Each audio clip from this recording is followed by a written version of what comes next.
Alright, this is Fantastic Four #1.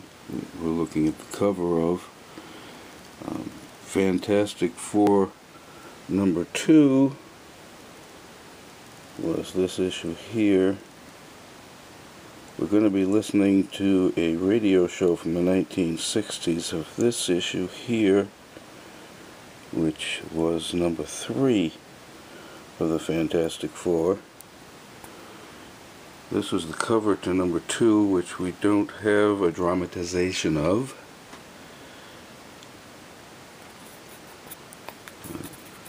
The story was basically the first story of the Skrulls.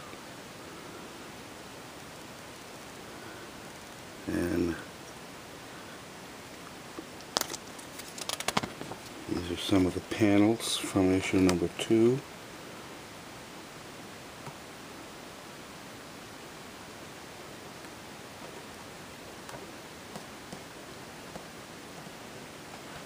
The storyline more or less being that there is a group of Skrulls that are impersonating the Fantastic Four.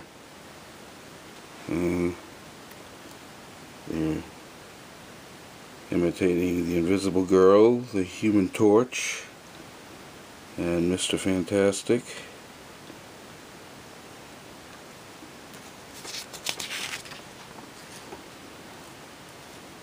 And you discover that in this panel, and they show how they managed to make everybody think that they are the Fantastic Four. They have the ability to change their shape, which is an interesting aspect, since we now have information of a group of aliens known as the Anunnaki from a planet called Nibiru, which is supposed to be comprised of some forms of life that are reptilian shape changers.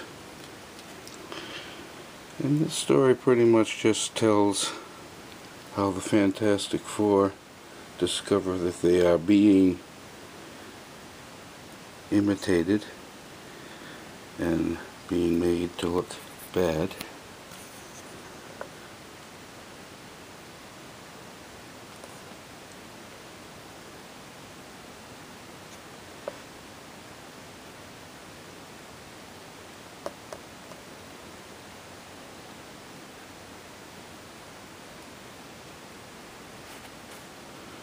Yeah, I'll just try to go through this quick because we don't have time to read the whole story.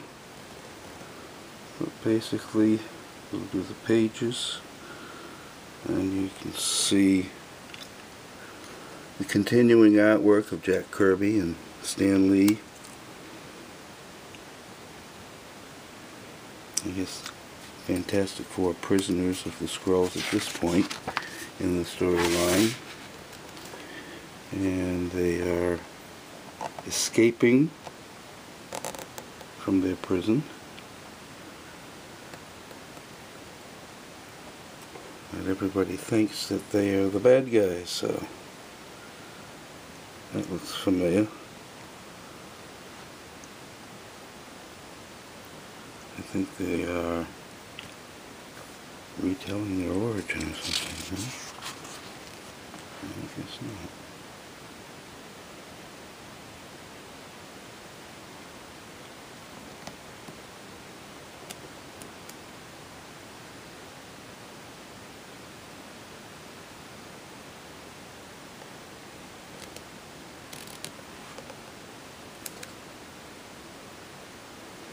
These are the Skrulls.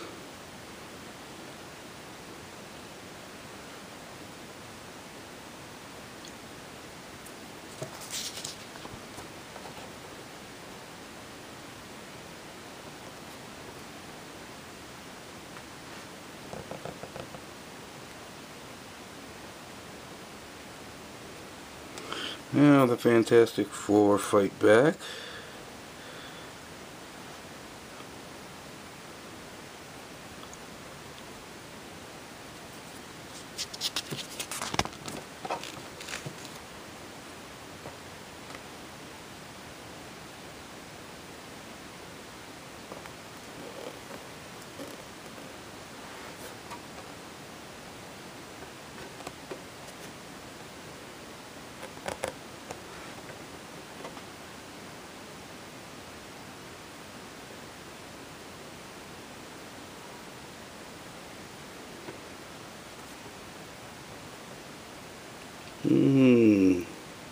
Scrolls are inside this water tower. Rocket ship made to look like a water tower.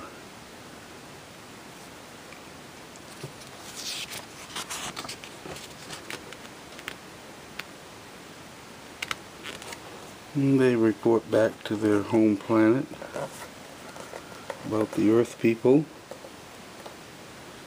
And supposedly Reed Richards has them convinced that there are all kinds of powerful beings on the planet like the Fantastic Four. If they try to conquer us, they will be put into prison, or worse, killed. The Fantastic Four captured.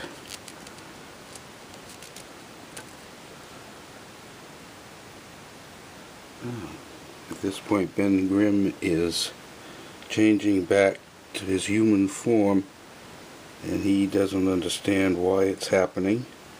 And it never happens for long. He always reverts back to his Thing personality, or his Thing persona. Alright, we're almost to the end. Some of these things have changed into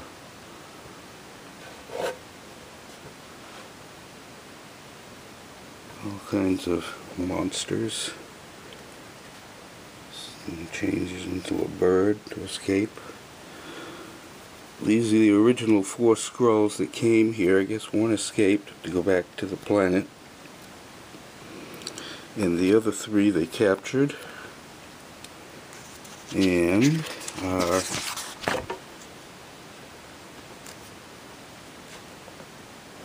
somehow hypnotized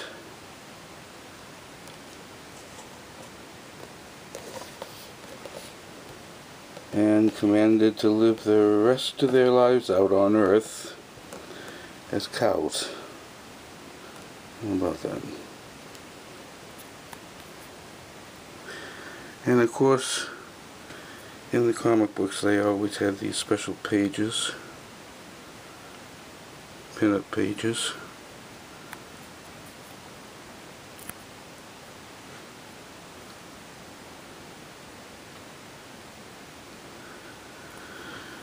So then came issue number 3, and this was the cover of issue number 3.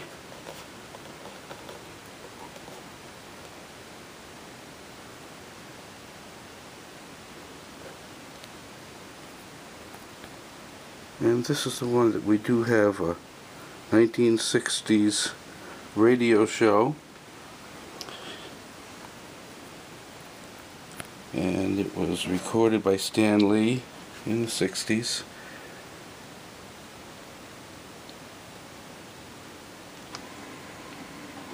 Attention, all true believers. Marvel Comics is on the air. From the annals of the world's greatest comic magazine come the adventures of the Fantastic Four.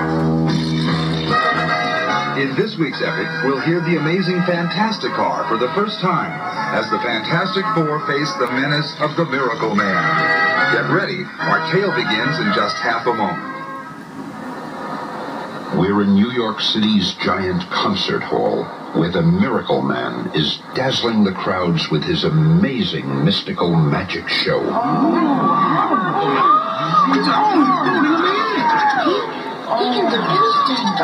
can do anything.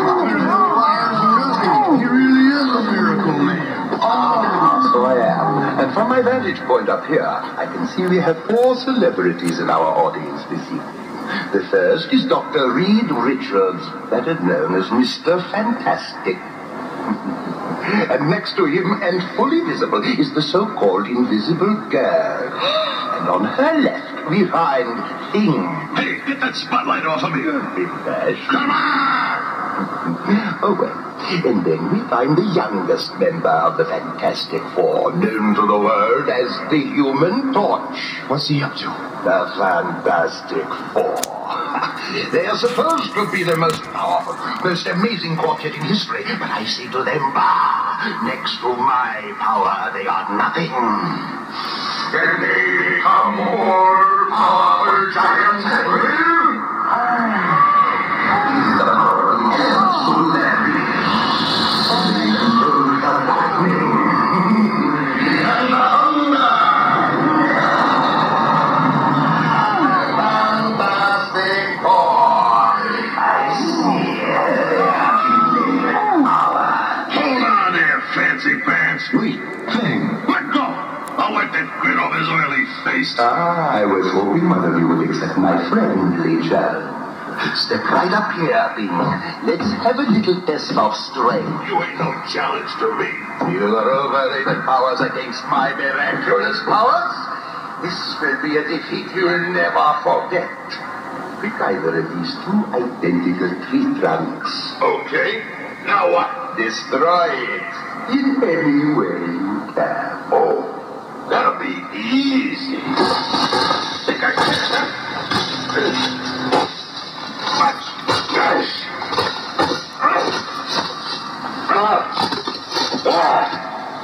How's that, huh? Not bad for mere brute force. Okay, wise guy. Now it's your turn. So it is, but for me, the power of 1 finger is quite sufficient. Gotta be a trick. Nobody's that powerful. You lumbering fool, what do you know of power? You, with all your animal strength, could not hurt me with your hardest blow. Oh, yeah? Try this one on for size. Certainly, if it will serve to convince you. It didn't even faze him, Reed. It ain't possible. That chap could have smashed through a stone wall. Let me out again. No, Mr. Grip, that won't be necessary. Ladies and gentlemen, I conclude my performance. You have been most fine. And you... Minutes later, in their new air-powered flying craft called the Fantastic Car, our 4 mystified superheroes are headed for home base. You've been quiet for so long, Reed.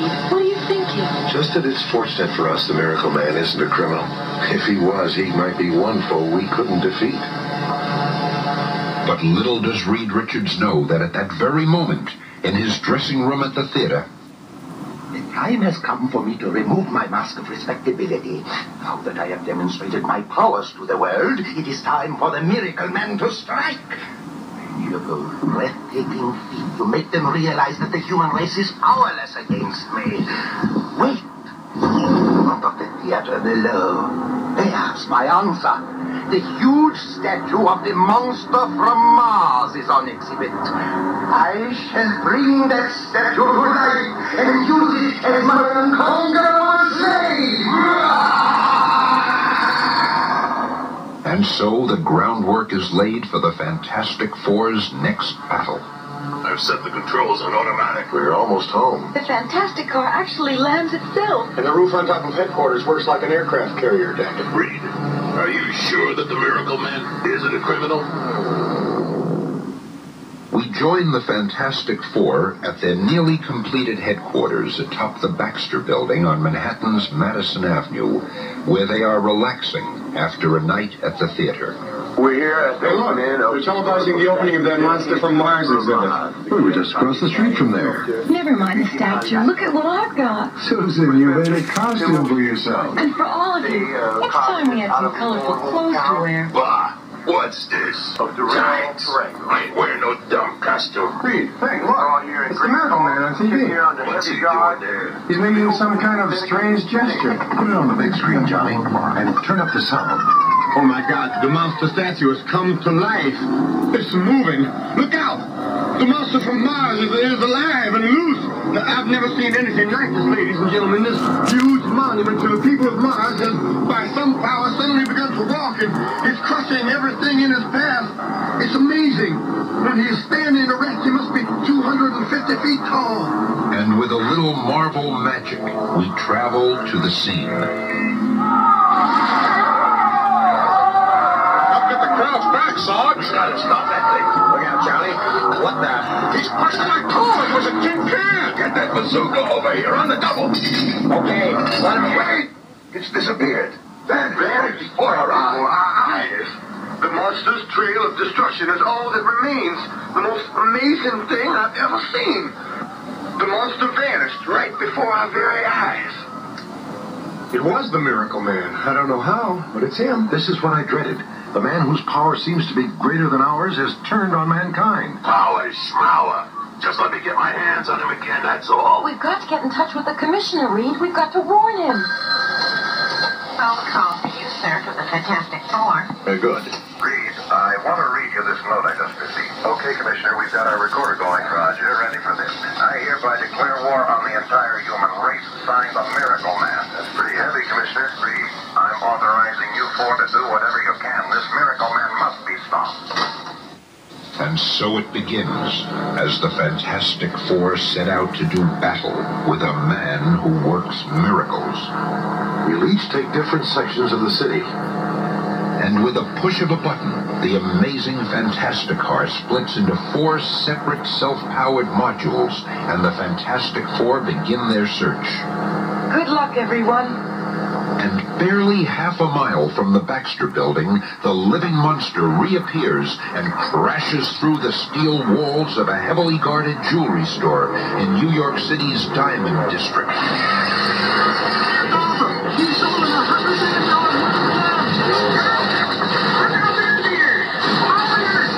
How indeed, but the keen eyes of Mr. Fantastic spy the lumbering creature.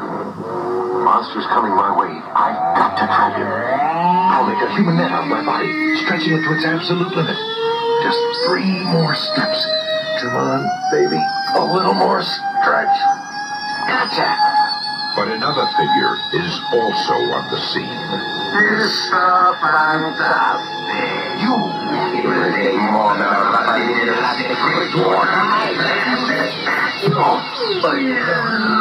Mr. Fantastic, being knocked unconscious, loses his cosmic powers, and man and monster slip into the gathering darkness. A short while later, at police headquarters, I'm disappointed in you, Reed. You almost had him, and he slipped right through your fingers. I'm sorry, Commissioner. What happens next? The others are still on patrol. We'll stop him. how can a man who works miracles be stopped? How can a man that can bring life to the monster from Mars be kept in check? That is the problem confronting the guards at a nearby military supply depot. It's the monster! It's after a new atomic tank. And from above, another figure flies into the scene. There he is. Come. No time to warn the others. Diving from his hovering section of the Fantastic Car, Johnny Storm plummets to Earth just before he reaches the ground. Put him on. Johnny Storm enters the battle as the Human Torch. And from another section of the patrolling Fantastic Car, Look, Dave. It's Johnny. He's got his flame on. It's not a monster. That means the Miracle Man can't be far away. Yeah, and I'll get rid of this silly monkey suit so I can move. but while Sue and the Thing prepare for action, You trying to grab me, chum? Okay, let's make it a little easier for you, huh? Hey, Hunter, you want to test the torch with your Martian monster man? Well, it's time for you to learn the Human Torch is too hot to handle. He was only wooden plastic. So how does the Miracle Man make him? and as the Torch ponders that problem, our villain is readying a new one. This will stop that blazing nuisance. My plane. Where are the others? Hey, Matchstick, what's wrong with you? The Miracle Man sprang you with foam. You'll have to get it now. Get him. I'll get him all right. Come here, you slush.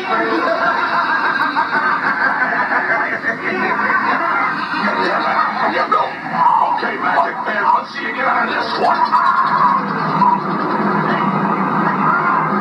It's open. I'm falling.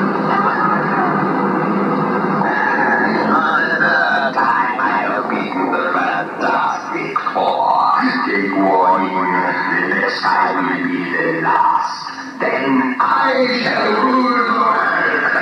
I will be my horn. And a few moments later... Good. Did you see that? What? Did you see where he went? Oh, I'm gonna nail that creep if it takes forever. Hey, where you go with that tank, punk?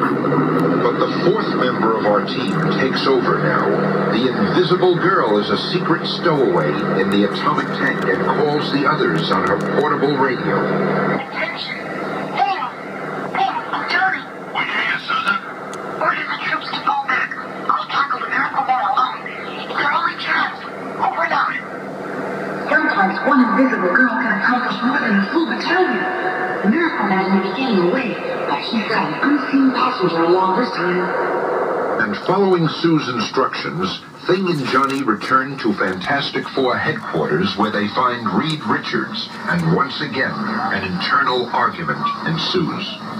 How could you leave Sue out there to tackle the Miracle Man alone? Because she wanted it that way, Twipe, remember? Now shut up and let us think. Simmer down, Thing, and you too, Johnny. When Sue signals us, we've got to be ready. Ready?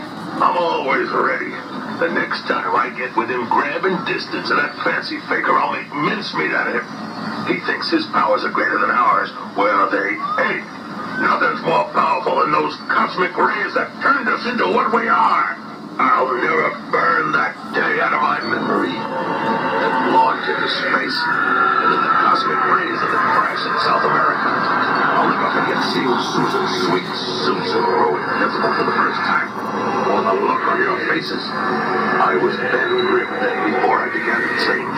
Before I became the Thing. And Reed, how did it feel when your lips stretched and you realized that you could mold into any shape you wish? And then, when I saw Johnny turn into the Human Torch.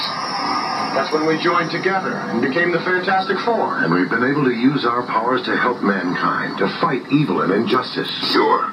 Great for you, but what about me?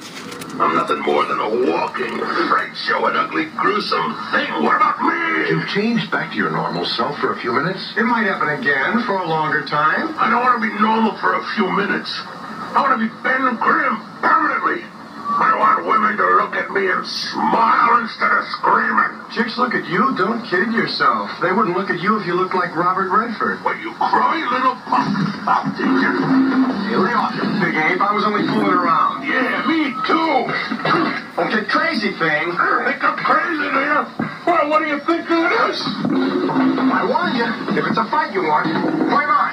Then that's what you'll get. Okay, you two, let's not get out of control. Yeah? Flame off, you squirt, and fight like a man. Oh, sure, it's okay for you to use your uncontrollable animal strength, but if I use my controllable flame, I'm not fighting like a man, huh? Well, that's it. I'm leaving. I'm sick of looking at your ugly puss anyway. Better get out while you still can walk. I'll find my sister alone. You all seem to have forgotten all about her.